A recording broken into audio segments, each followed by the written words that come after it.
আজকে আমরা দেখব কিভাবে আমরা মাশরুম আচারের ভিডিও ভিউ কাস্টম অডিয়েন্স বানাবো। মাশরুম আচারের যে ভিডিওগুলো আমাদের পেজে এখন পর্যন্ত দেওয়া হয়েছে সেই ভিডিওগুলো যে সকল কাস্টমাররা দেখেছে সেই সকল কাস্টমারের আমরা ভিডিও ভিউ কাস্টম অডিয়েন্স বানাবো। সর্বপ্রথমে অ্যাড ম্যানেজারে চলে আইব এবং অ্যাড ম্যানেজারে আসার পর এখান থেকে আমরা অডিয়েন্সে ক্লিক করব। এই যে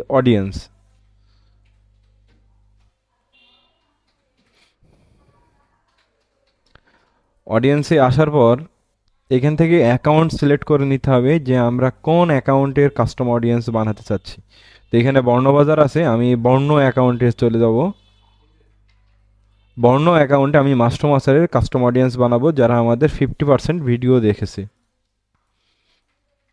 এখানে ক্রিয়েট অডিয়েন্স, তারপর এখান থেকে কাস্টম অডিয়েন্স, এখান থেকে আমরা দিব মিডিয়া সোর্সের এই যে ভিডিও, তারপর এখানে নেক্সট দেখার পর এখানে এঙ্গেজমেন্টে আমরা দিব যে কোন টার্মস আমরা এখানে ধরবো। আমরা ধরবো people who have view at least 50% of your video. আমাদের 50% একটা ভিডিও দেখছে, মানে যে ভিডিওটা হবে সেই ভিডিওটা 50%-এর বেশি যারা দেখছে তাদেরকে আমরা টার্গেট করব। ডে 365 দিনই থাকবে। এখানে আমরা নেমটা দিয়ে দিব ভিডিও ভিউ ভিভি মাশরুম 50%। ডেসক্রিপশনে দিয়ে দিব ডেট, এখান থেকে আমি আজকের ডেটটাই দিয়ে দিই। ওকে, তো এইখানে দেখুন একটা অপশন আছে সিলেক্ট ভিডিও। এই সিলেক্ট ভিডিওতে ক্লিক করে আমাদের ভিডিওগুলো সিলেক্ট করে দিতে হবে। তো এখানে আসবেন ফেসবুক পেজ, এখান থেকে আপনি পেজ সিলেক্ট করে দিবেন যে কোন পেজের করতে চাচ্ছেন। আমি বর্ণবাজারের পেজের ভিডিও ভিউগুলো এখানে সিলেক্ট করব। তো এইখানে দেখুন আমাদের বর্ণবাজার পেজ থেকে যতগুলো ভিডিও আপলোড করা হয়েছে সবগুলো এখানে চলে এসছে। তো এই পেজে কোনো ভিডিও নাই, তো আমরা সিম্পলি এখানে কি করব, এই যে নেক্সট পেজ, এই অ্যারো, এখানে নেক্সট পেজে যাব। নেক্সট পেজে গিয়ে এখানে আমরা স্ক্রল করে দেখব, এখানেও কোনো মাশরুমের ভিডিও নাই। সরি, এই যে এখানে একটা আছে মাশরুম আচার। যদি কনফিউশন থাকেন ভিডিওটা প্লে করবেন, প্লে করে দেখে নেবেন, সাউন্ড দিলে এখানে শুনতে পাবেন। তো এইটাকে আমি সিলেক্ট করে নিলাম। তারপরে পরের পেজে চলে আসি, নিউটিপিক্যাল, এখানে মাশরুম আচার নাই। পরের পেজে চলে যাই, পাটালি গুড়, এখানেও নাই। পরের পেজে যাই, এখানেও কোনো আমাদের মাশরুম আচারের ভিডিও নাই।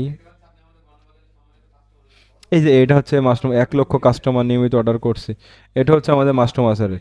তো আমরা হচ্ছে এই ভিডিওটাকেও সিলেক্ট করে নিব। এখন এটাকে এই সাইডে রাখি, এই যে এই ভিডিওটাকে সিলেক্ট করি। তারপরে এইখানে আমরা হচ্ছে পরের পেজে যাই,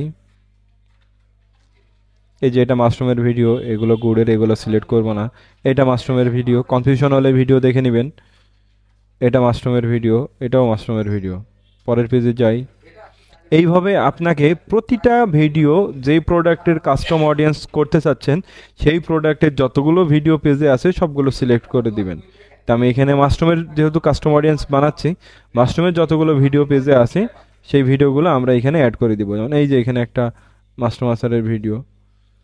তো আমার হচ্ছে এইখানে আমরা যতদূর পেজ আছে ততদূর দেখতে থাকবো।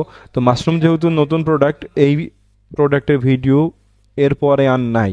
তো আমার এখন এইগুলো সিলেক্ট করা হয়ে গেছে। আপনি অন্য প্রোডাক্টে করলে সেগুলো সব সিলেক্ট করবেন। সিলেক্ট করার পর এই যে এখানে দেখুন কনফার্ম বাটন আছে, আমি কনফার্ম বাটনে ক্লিক করলাম। ক্লিক করার পর দেখুন এখানে ভিডিওগুলো সিলেক্ট হয়ে গেছে। এখন আমরা ক্লিক করব ক্রিয়েট অডিয়েন্স। ক্রিয়েট অডিয়েন্সে ক্লিক করার পর এখানে আমরা আর কোনো কিছু করব না, এটাকে ডান করে দিব। তাহলে আমাদের মাশরুমের আচারের 50% ভিডিও ভিউ কাস্টম অডিয়েন্স তৈরি করা হয়ে গেল। এইভাবে আপনারা অন্যান্য প্রোডাক্টের কাস্টম অডিয়েন্স তৈরি করতে পারবেন।